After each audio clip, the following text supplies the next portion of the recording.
Welcome back to my channel mom life with study. और आज मैं यहाँ पर आप लोगों के साथ शेयर करने वाली हूँ कि पीजीटी साइंस के लिए यानी कि पीजीटी केमिस्ट्री, बॉटनी, जूलॉजी और फिजिक्स के लिए अगर आप तैयारी कर रहे हैं तो किस तरह से आप जो है एक स्मार्ट वे में अपनी स्ट्रेटजी प्लान कर सकते हैं।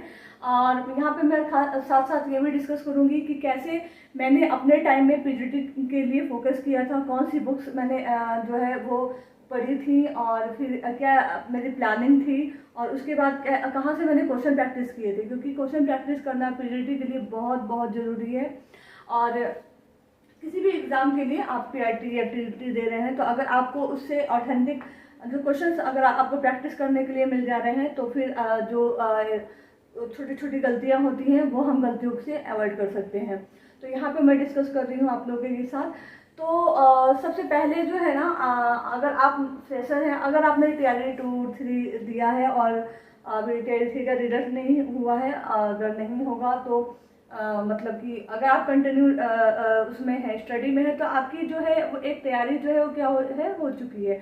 तो आपको बस उसको और ज़्यादा रिवीजन करने की ज़रूरत है और देखने की ज़रूरत है कि कहाँ पर आपकी क्या कमी है, क्यों नहीं रिजल्ट हो रहा है। लेकिन जो फ्रेशर हैं, जो क्योंकि इस बार बहुत सारा स्टेट हुआ है, बहुत सारे न्यू कैंडिडेट्स हैं जिन्होंने तैयारी स्टार्ट की है स्टेट देने के बाद टीआरई 4 के लिए, और एक बम्पर वैकेंसी भी आने वाली है। तो इस वैकेंसी को ग्रैब करने के लिए जो है ना, जो स्ट्रैटेजी होनी चाहिए वो ये होनी चाहिए कि पहले तो आप क्लास 6 से लेकर 10 तक की, ठीक है, एनसीईआरटी को पढ़िए।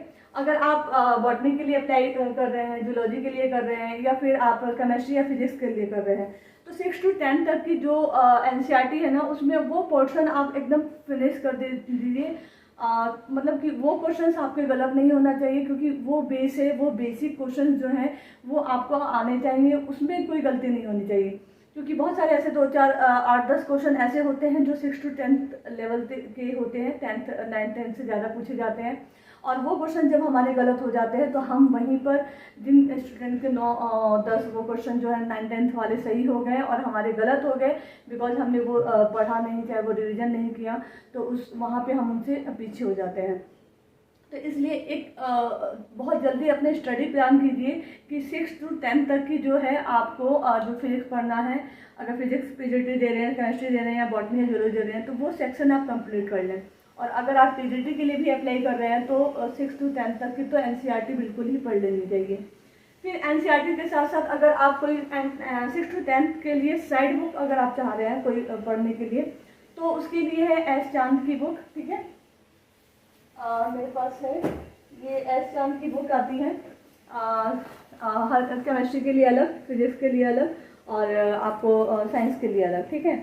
तो ये बुक आप परचेज कर सकते हैं। इसमें क्वेश्चंस दिए हुए रहते हैं, काफ़ी अच्छे से डिटेल में जो है उस चैप्टर को बताया गया हुआ है और पीछे जो है ऑब्जेक्टिव भी है। तो आप इसको काफ़ी डीपली नॉलेज के लिए और काफ़ी अपनी जो बेसिक है उसको बहुत अच्छे तरीके से फिनिश करने के लिए आप एस चांद की बुक ले सकते हैं, ठीक है। और उसके साथ जो है ये एनसीईआरटी 9th तक, ठीक है।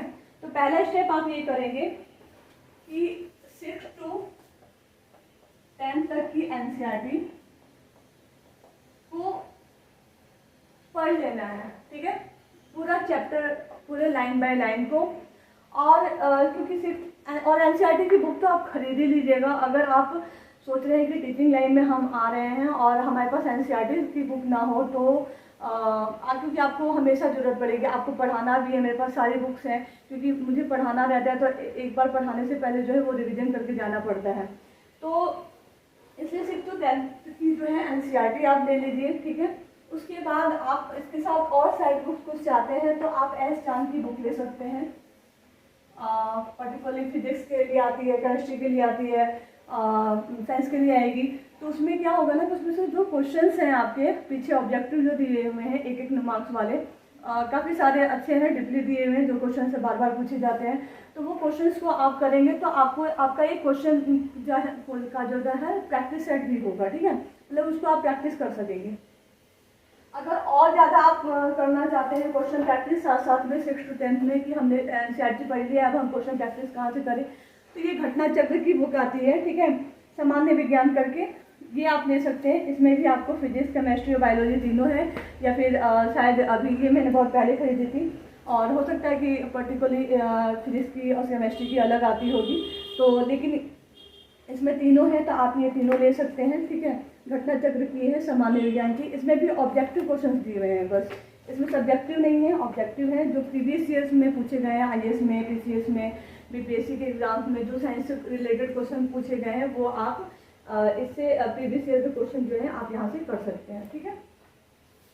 उसके बाद जो है अब आते हैं PGT के लिए। मेन जो है ये तो आपका जनरल, मतलब कि इतनी तैयारी तो आपकी होनी ही चाहिए। साथ में आपको अब तैयारी क्या करनी है, जिसपे आपको बहुत ज़्यादा फोकस करना है, वो है आपका 11th और 12th की NCERT।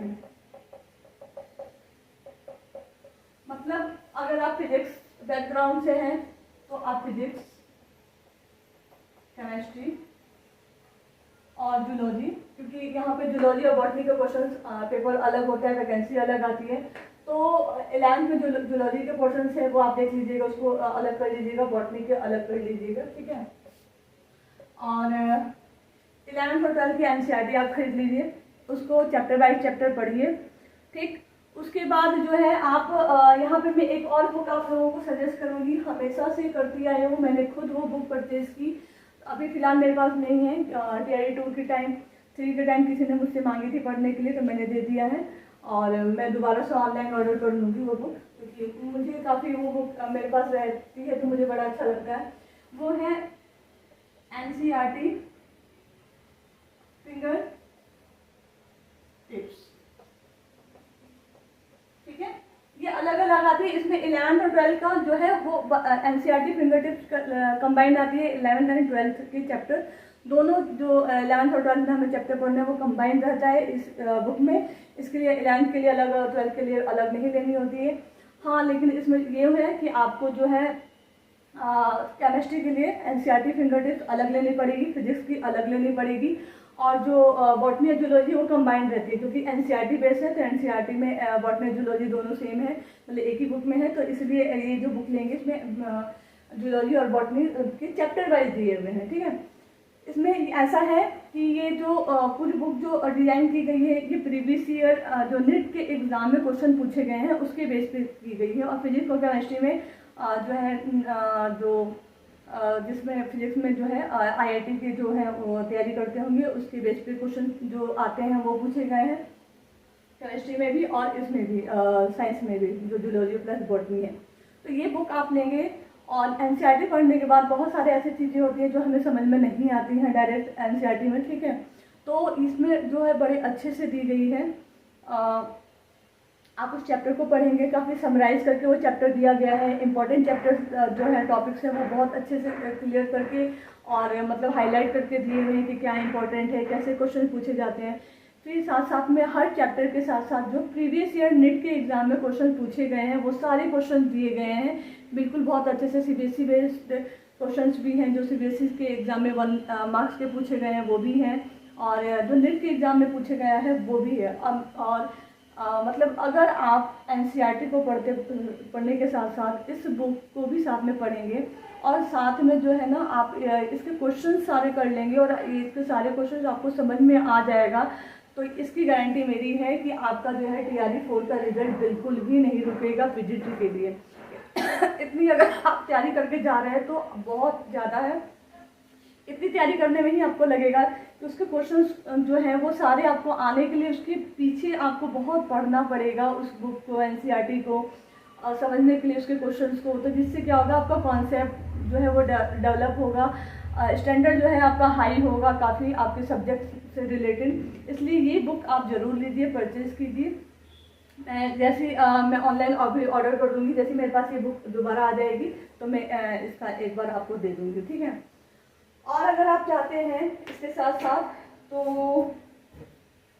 ये है, ये बुक देखिए, ये NCERT की बुक्स है 11th और 12th के लिए, ठीक है। ये बुक ले लीजिएगा। और आप गांधी मैदान अगर कहीं जाएंगे तो ये बुक मैंने वहाँ से ली थी, के भाटिया की बुक है, ठीक है। और ऑब्जेक्टिव बायोलॉजी 11th के लिए अलग बुक है, और ये 12th के ऑब्जेक्टिव के लिए अलग बुक्स है, 2 बुक है के भाटिया की, ठीक है। तो ये भी आप ले सकते हैं। इसमें भी आपको बहुत छोटे छोटे में जो है चैप्टर को समरी किया गया है, और साथ में इसके बहुत सारे ऐसे ऑब्जेक्टिव क्वेश्चंस दिए गए हैं। देख रहे हैं क्वेश्चंस, बहुत सारे एक चैप्टर से रिलेटेड बहुत सारे ऐसे मल्टीपल चॉइस क्वेश्चन जो है वो दिए हुए हैं। तो इसको पढ़ने के बाद इधर सब्जेक्टिव्स हैं जो है, ठीक है। और इसके बाद जब आप ये क्वेश्चंस लगाएंगे तो मेरे ख्याल से आपके लिए जो एक ये रहता है कि हम क्वेश्चन की प्रैक्टिस कहाँ से करें। हम जाते हैं मार्केट से कोई भी किताब जो है पब्लिकेशन की उठा लाते हैं और उससे सेट लगाते हैं, ठीक है। मैंने बिल्कुल भी कोई सेट खरीदा नहीं था, ना उसको कभी लगाया था। मैंने जो क्वेश्चन प्रैक्टिस किए थे वो यही किए थे कि एनसीईआरटी बेस्ड जो ऑथेंटिक क्वेश्चन हैं उन पर मेरी पकड़ जो है वो अच्छी हो, और मतलब इसके कि मैं फालतू के जो क्वेश्चंस पढ़ रही हूँ। तो पसीना आ रहा है क्योंकि मैंने फ़ैन बंद कर दिया है, फ़ैन चलाती हूँ तो आवाज़ गूंजेगी, इसलिए तो इसको थोड़ा सा इग्नोर कीजिएगा। और ये बुक आप ले सकते हैं, या फिर आप सिर्फ फिंगर टिप्स लेंगे तो वो भी इनफ है। अगर आपको बहुत ज़्यादा फिंगर टिप्स आप पढ़ चुके हैं या फिर कुछ और एक्स्ट्रा चाहते हैं तो आप ये जो है KN भाटिया की जो है ये बुक आप ले सकते हैं। इसका 11th का अलग है, वॉल्यूम 1, और वॉल्यूम 2 है जो 12th के लिए है। उसके साथ साथ कुछ और क्वेश्चंस अगर आपको देखने हैं तो मैंने पिछली बार भी बताया था, इस बार भी बता रही हूँ कि जो है ना अभी बिहार बोर्ड ने क्या किया है कि मंथली एग्ज़ाम जो है उन्होंने लेना स्टार्ट कर दिया है 11th क्लास 12th का, मतलब 6 to 12 तक का जो एग्ज़ाम होता है वो मंथली बेस पे होता है, एक एक चैप्टर के जो हैं। तो आप जो है अब ये 9 दिसंबर से शुरू हुआ था, ठीक है, नवंबर से, हाँ नवंबर से शुरू हुआ था 2023 से। नवंबर 2023 से लेके अगस्त 2024 तक के आप Bihar board monthly exam 11th class या फिर 12th क्लास इस तरह से आप देखेंगे तो वो इस तरह की जो है ना ये इस तरह का क्वेश्चन पेपर डिस्कस करवाते हैं बहुत सारे यूट्यूबर। तो इस तरह का क्वेश्चन पेपर वो डिस्कस कराएंगे जिसमें जो है आपको हर महीने जो है हर मंथ में जो एक एक चैप्टर या दो दो चैप्टर का जो सिलेबस होगा उसमें 30 क्वेश्चन पूछे गए हैं, ठीक है, ऑब्जेक्टिव है। तो ये क्वेश्चन भी आप जो है अपने प्रैक्टिस के लिए कर सकते हैं और ये देखने के लिए कर सकते हैं कि आपकी जो तैयारी है वो कहाँ तक हो चुकी है, क्या ये क्वेश्चन जो आप कर रहे हैं, क्योंकि ये बहुत बेसिक क्वेश्चन एनसीईआरटी बेस्ड होते हैं। जो 11th में पढ़ रहे हैं उन बच्चों के लिए, जो 12th में पढ़ रहे हैं तैयारी कर रहे हैं बोर्ड के एग्जाम देने के लिए, उनके लिए है। तो ये सारे जो ऑब्जेक्टिव है ना और हर एक चैप्टर के हैं अलग 30 क्वेश्चन एक चैप्टर का, 30 क्वेश्चन एक चैप्टर का। तो मुझे लगता है कि ये क्वेश्चन जब आप करेंगे तो बहुत सारे क्वेश्चन इसमें से आपको आएंगे और बहुत सारे क्वेश्चन नहीं आएंगे। तो आपको फोकस करना है कि ये जो क्वेश्चन है आपको नहीं आ रहा है, यानी कि आपकी तैयारी कहाँ है। आप अपने आप को इवोल्यूट कर पाएंगे, देख पाएंगे कि आपकी तैयारी कितनी हो चुकी है। क्योंकि हम तैयारी करते रहें और पढ़ते रहें चैप्टर वाइज और उसके बाद हमें ये ना पता चले, क्वेश्चन प्रैक्टिस करके हम ये ना पता कर पाए कि हमारी तैयारी हुई क्या। पढ़ने के लिए तो हम पढ़ते हैं, लगता है कि सब कुछ आ रहा है, लेकिन जब हम क्वेश्चन बनाने जाते हैं तो एग्ज़ाम में बहुत सारे क्वेश्चन जो है आते हुए भी गलत होके आते हैं। क्योंकि हाँ उस समय प्रेशर अलग रहता है, या फिर मतलब जिस तरह से हमने वो पढ़ा है क्वेश्चन कुछ अलग तरीके से पूछा है तो हम कंफ्यूज हो गए, या ऑप्शन उस तरह से दिए हुए हैं जिसमें कन्फ्यूज़न हो रहा है। तो जब आप प्रैक्टिस करेंगे ना तो जाके वो कन्फ्यूज़न आपका दूर होगा, ठीक है। जो दो क्वेश्चन में कन्फ्यूज़न हो जाता है या जो जानते हुए भी क्वेश्चन आप गलत कराते हैं वो। तो तैयारी के साथ साथ आपको ये भी देखना है कि आप जो चैप्टर पढ़ रहे हैं उसके जो ऑथेंटिक क्वेश्चंस हैं वो आपके सही हो रहे हैं या नहीं हो रहे हैं, या कहाँ समझने में गड़बड़ हो रही है, अगर गलत हो रहा है तो इससे आप अपने आप को जो है वो इम्प्रूव कर सकते हैं। फिर से आप उस चैप्टर को पढ़ेंगे, सुधारेंगे, आपको लगेगा। तो ये जो है ये स्ट्रेटेजी आपको अपनानी चाहिए, ठीक है। इसमें मैंने फिर से एक बार मैं बता दे रही हूँ आपको, लास्ट में एक और चीज़ बताऊँगी, ठीक है। 6 to 10 तक की एनसीईआरटी पढ़िए, उसमें भी अगर आपका बेसिक कमज़ोर है, वीक है आप, तो उसके लिए आप स्पेशल एस चंद की बुक ले सकते हैं।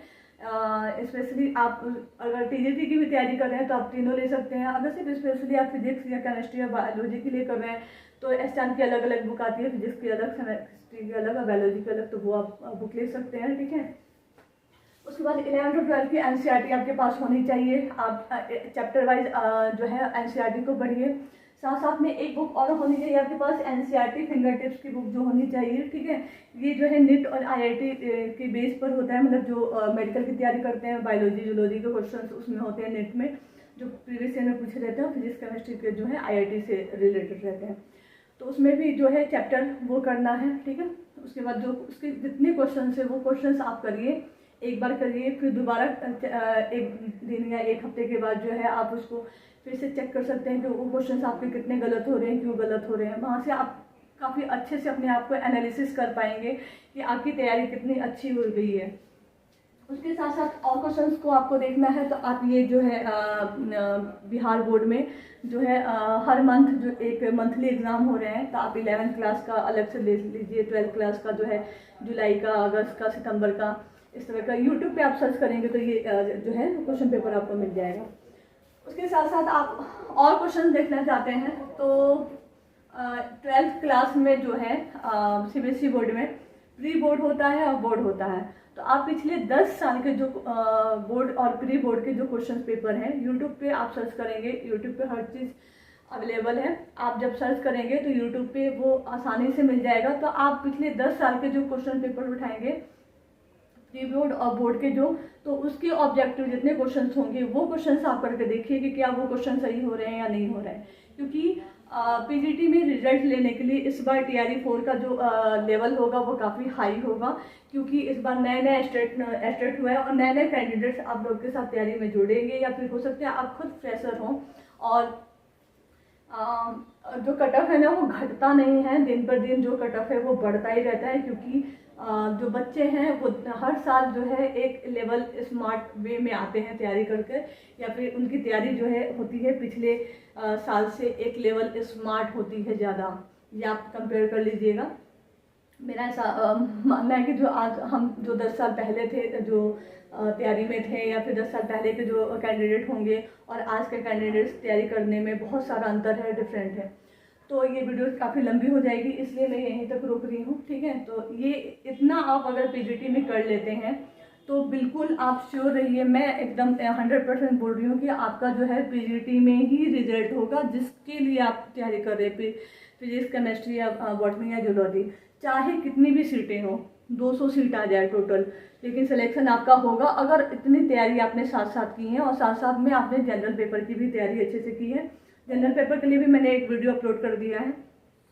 और कुछ आपको चाहिए इससे रिलेटेड कि क्या और तैयारी हम कर सकते हैं या कुछ भी क्वेश्चंस होंगे तो प्लीज़ कमेंट करके ज़रूर बताइएगा। और ये वीडियो अगर आपको पसंद आ रही है और आपके लिए बहुत हेल्पफुल है तो प्लीज़ एक लाइक कीजिएगा, क्योंकि एक लाइक जो है मैं काफ़ी मोटिवेट होती हूँ। आपकी एक एक लाइक और एक एक कमेंट को मैं बहुत अच्छे से पढ़ती हूँ और उसका रिप्लाई करती हूँ। तो प्लीज़ एक लाइक और एक कमेंट ज़रूर कीजिएगा।